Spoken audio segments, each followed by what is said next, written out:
Bien, vamos a referirnos en este primer capítulo sobre fisiología renal a lo referente al medio interno, es decir, a los líquidos corporales.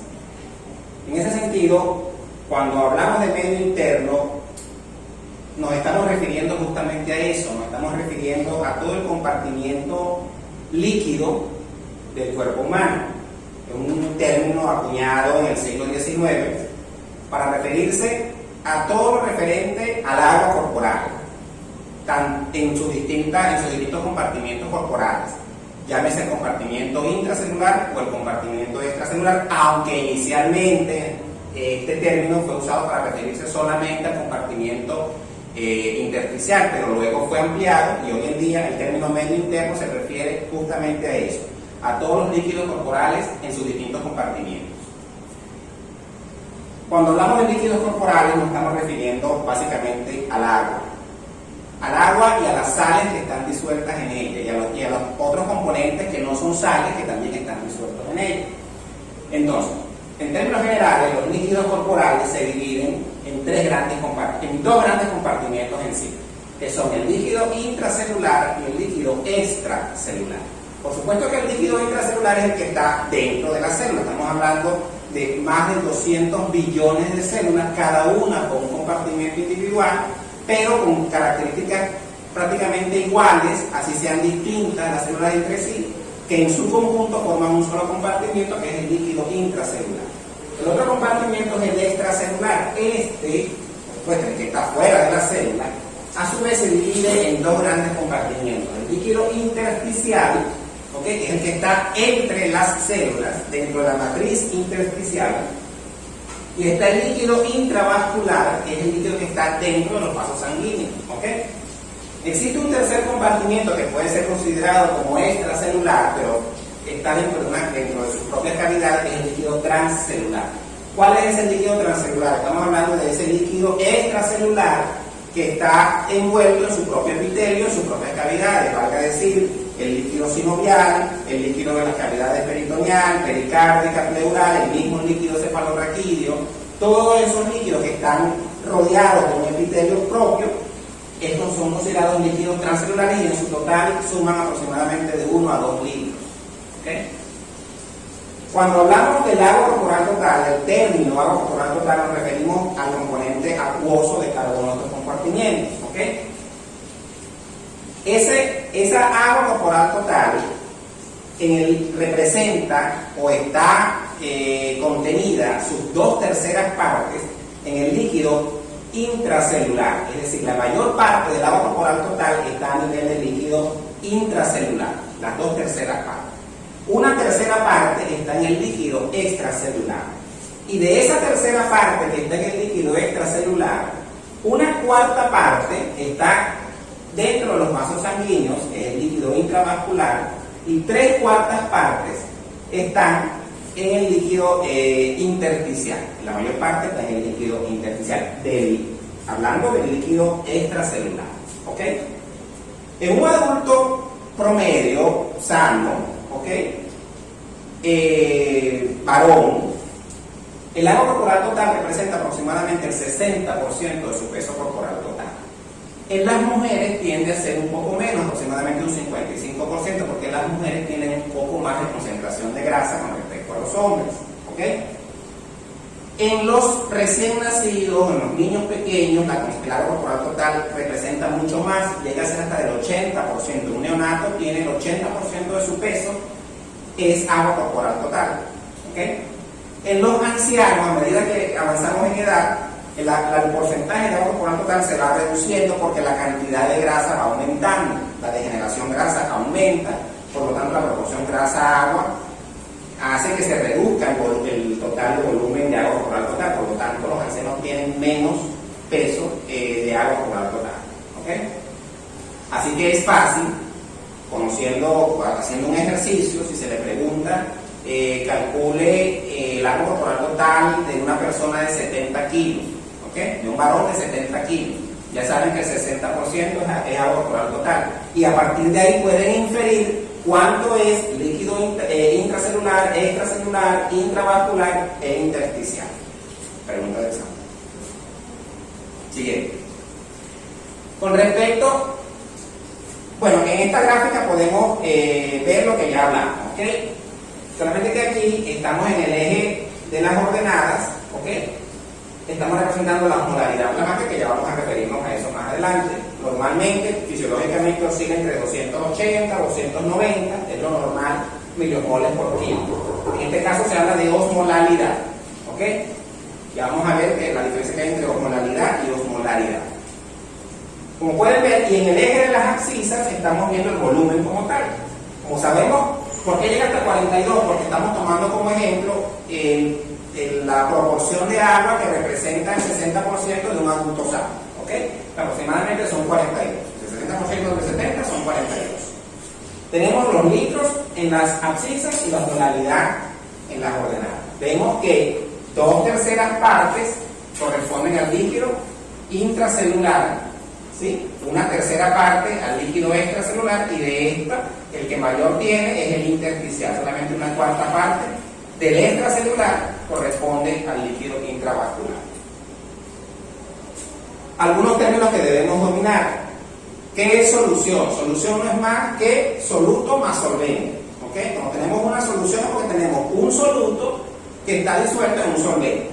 Y en el cuerpo, el soluto son las distintas sales, los distintos componentes que forman parte de la sangre, tanto del líquido intravascular como del líquido intersticial, como del líquido intracelular, y el solvente es el agua, ¿ok?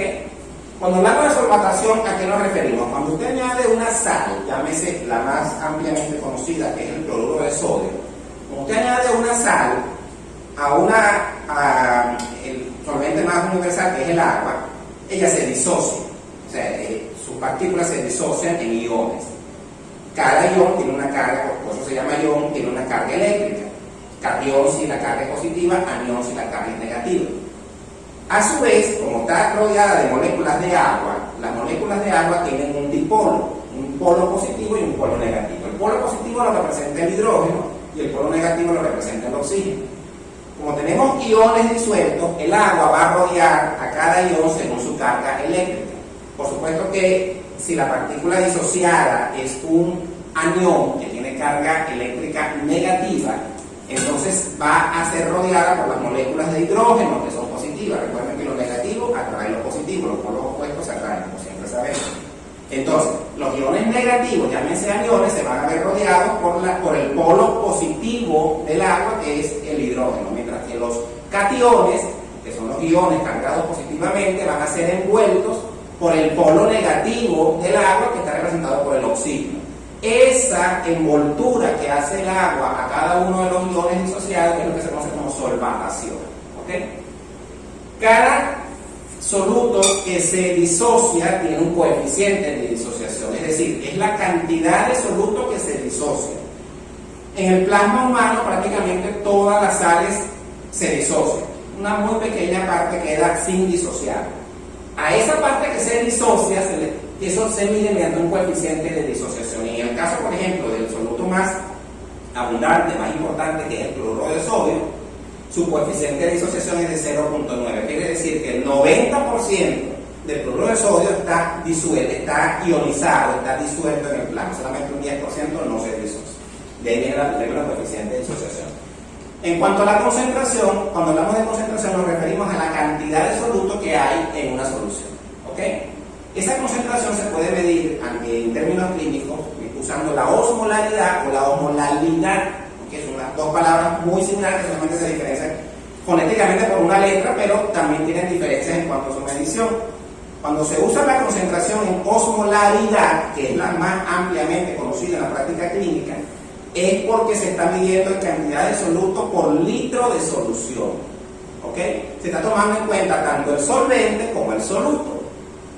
Mientras que si se habla de osmolalidad, se habla de cantidad de soluto por kilo de solvente. En este caso se excluye el soluto y nada más se toma en cuenta el solvente. Repito, osmolaridad es cantidad de soluto por litro de solución, está involucrando los dos componentes, soluto más solvente, y es el término más ampliamente usado en la práctica clínica. Y la osmolalidad es cantidad de soluto por kilo de solvente, en este caso por kilo de agua.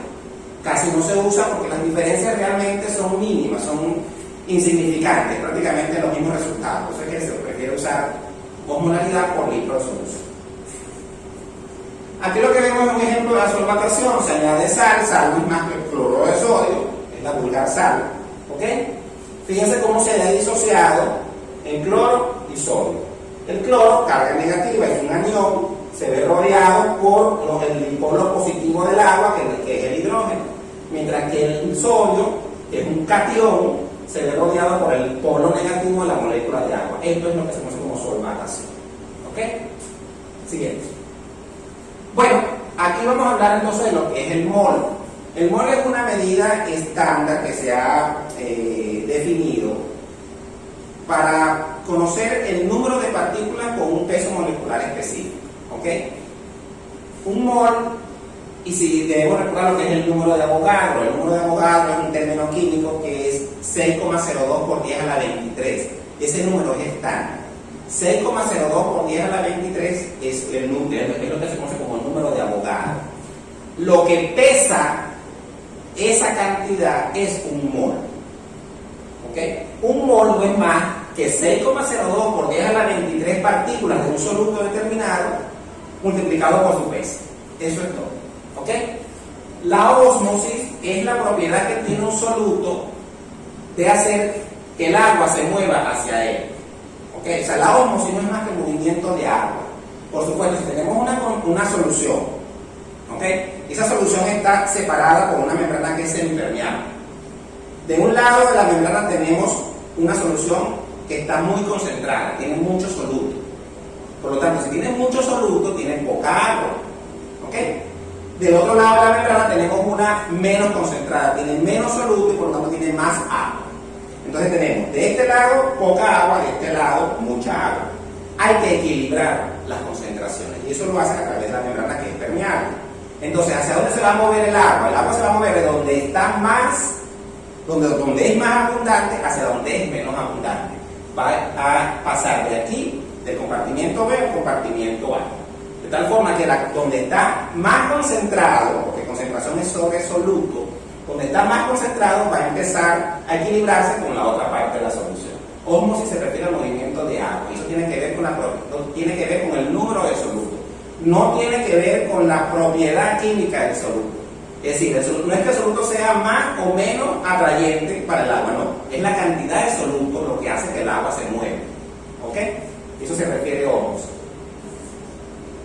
Molaridad y molalidad, ya lo especificamos, se refiere más que todo a lo que se toma en cuenta para definirla. Molaridad, litro de solución, molaridad, kilo de agua, o kilo de solvente. ¿Ok? En cuanto a los equivalentes tienen que ver con la carga eléctrica del ion. Cada ion tiene una carga eléctrica. ¿Ok? Esa carga eléctrica se refiere a la valencia del electrón. Entonces, por darle los ejemplos más conocidos, la equivalencia del sodio es de 1, porque tiene una sola valencia. Como si ustedes recuerdan, el sodio es un signo positivo único que tiene. ¿Sí? Es de 1. La valencia del sodio es 1. O sea, equivalencia es el equivalente eléctrico de ese ion. La valencia del cloro es 1 también, porque tiene una sola carga. ¿Okay? Pero la valencia del calcio es de 2, tiene dos cargas. El calcio se disocia en 2 cargas. El magnesio tiene 2, porque son 2 cargas que tiene. ¿Okay? Hay muy importante diferenciar eso. La glucosa es de 1, porque la glucosa no se disocia. ¿Ok? Eso se refiere a equivalente. En términos generales, cuando la valencia es 1, un milimol es igual a un miliequivalente. Pero si la valencia es 2, un milimol son 2 miliequivalentes. ¿Okay? Un milimol de sodio es un miliequivalente de sodio, mientras que un milimol de calcio son 2 miliequivalentes de calcio, porque la valencia del calcio es de 2. ¿Okay? En cuanto a la electroneutralidad, nos estamos refiriendo a la capacidad que tienen los iones de tener una suma de sus cargas neutras a ambos lados de la membrana. Ciertamente, el interior de la célula tiende a ser negativo, eso ya lo vimos en los primeros temas, ¿okay? Una carga negativa con respecto al exterior, pero si hacemos la suma de las cargas, nos damos cuenta que son iguales. Eso se conoce como electroneutralidad y es una función muy importante de la membrana celular y de las bombas que hay en su contenido. ¿Qué es el pH? El pH no es más que la concentración. El pH es una medida para evaluar la concentración de hidrogeniones que hay en una solución. ¿Okay? La concentración de hidrogeniones es muy elevada, muchísimo más elevada que la de sodio u otros iones. Y sus variaciones fisiológicas son muy estrechas. Por lo tanto, para ser más práctico, se ha ideado lo que es el pH, porque manejar concentraciones de hidrógeno es muy engorroso por la cantidad muy grande de hidrogeniones que hay en el cuerpo humano. ¿Okay? Entonces, el pH no es más que el logaritmo negativo, el logaritmo inverso de la concentración de hidrógeno. Recuerden que cuando vean estos corchetes, y eso ya tienen que haberlo repasado en la clase de equilibrio ácido-base, cuando el uso de corchetes significa concentración de. ¿Ok? Entonces, el pH no es más que el logaritmo negativo de la concentración de hidrógeno. ¿Ok? Si el pH, y si vemos esta fórmula es fácil de deducir que si la concentración de hidrogeniones sube, el pH baja. Si la concentración de hidrogeniones baja, el pH sube. En términos clínicos, una concentración elevada de hidrogeniones se conoce como acidosis. Es decir, mientras el pH sea más bajo, mayor es el grado de acidosis. Mientras el pH es más alto, que quiere decir que la concentración de hidrogeniones ha bajado, se habla de alcalosis. Y por supuesto que ambas situaciones son de importancia clínica, porque representan un problema serio al medio interno del cuerpo. En esta gráfica vemos, lo que ya hemos hablado, un mol no es más que el peso molecular en gramos, 6,02 por 10 a la 23 moléculas, el número de Avogadro. Fíjense, por ejemplo, que un mol de glucosa pesa 180 gramos, quiere decir que 6,02 por 10 a la 23 moléculas de glucosa pesan 180 gramos. ¿Ok? Un mol de NaCl pesa 58,5. Un mol de sodio pesa 23 gramos. ¿Ok? Cuando hablamos de disociación, entonces nos damos cuenta que un mol de glucosa es un osmol. Un mol de glucosa es un osmol de glucosa equivale. Porque ¿qué es un osmol? Un osmol no es más que un ion con carga osmóticamente activa. O sea, un mol tiene capacidad de ósmosis. Un mol es aquella partícula que arrastra agua. ¿Ok? Como la glucosa no se disocia, entonces un mol de glucosa equivale a un osmol de glucosa, porque la glucosa no se disocia. Mientras que un mol de cloruro de sodio equivale a 2 osmoles de cloruro de sodio, porque el cloruro de sodio se disocia en cloruro y en sodio. Son 2 moles osmóticamente activos. ¿Ok? Siguiente. Bueno, osmosis, si ya nos referimos a ese término, ¿okay? Es el movimiento de agua a través de membranas.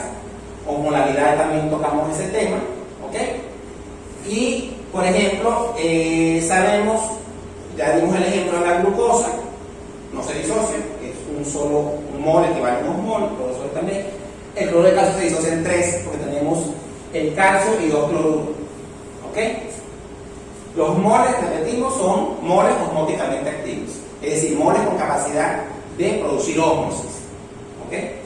Y este concepto deben dominarlo bien. Por cada miliosmol de concentración de un soluto determinado que no sea difusible, se ejercen 19.3 milímetros de mercurio de presión osmótica a través de la membrana celular. Es decir, el soluto tiene que ser no difusible. ¿Cuál es el soluto no difusible más común? El sodio.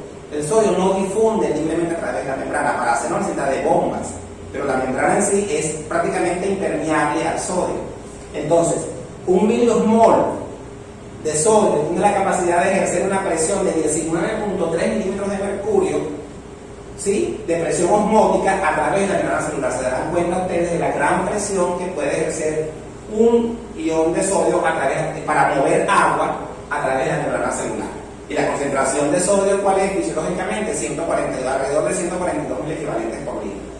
Imagínense ustedes la cantidad de presión que el sodio ejerce para mover agua a través de la membrana celular. Bueno, en esta gráfica vemos las principales concentraciones de aniones y cationes a cada lado de la membrana celular.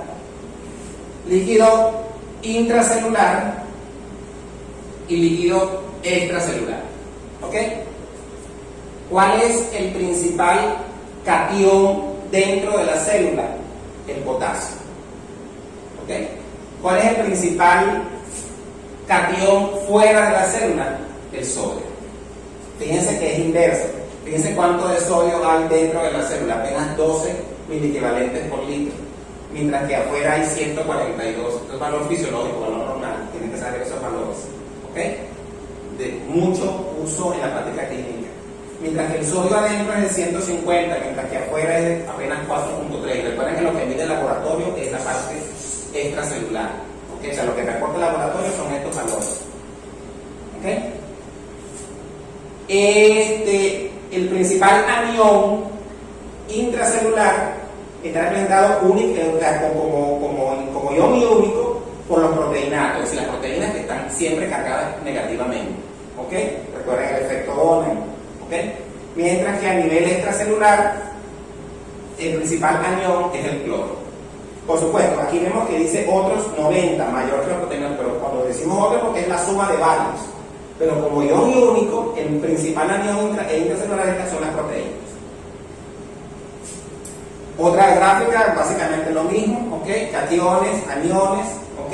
Extracelular, intracelular, es una gráfica distinta a la que ya hemos explicado. Fuera de las sales, es decir, fuera de los electrolitos que más comúnmente dominamos, sodio, cloruro, calcio, magnesio, etc., están las sustancias que también ejercen cierta osmolaridad, ¿ok? Son distintas a los electrolitos, el principal son los fosfolípidos, ¿ok? Le sigue el colesterol, la grasa neutra, glucosa, urea, de último, sales biliares en cantidades prácticamente despreciables. Cuando hablamos de coeficiente de reflexión de solutos nos referimos a aquellos solutos que pueden difundir o no a través de la membrana celular, ¿ok?